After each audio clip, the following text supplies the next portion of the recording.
Jep dorëheqjen sekretari amerikan I tregtisë John Bryson. Kohët e fundit ai ishte përfshirë në një aksident I cili sipas tij ishte shkaktuar nga një konvulsion. Në një letër për presidentin Obama, ai shkruante se do të ishte mirë që të zëvendësohej me një titullar të ri.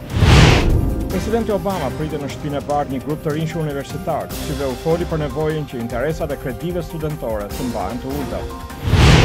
20 punëtorë të një uzine në shtetin Iowa deklaruan se ishin fitues të lotarisë për $321 milion, më e madhja në historinë e këtij shteti.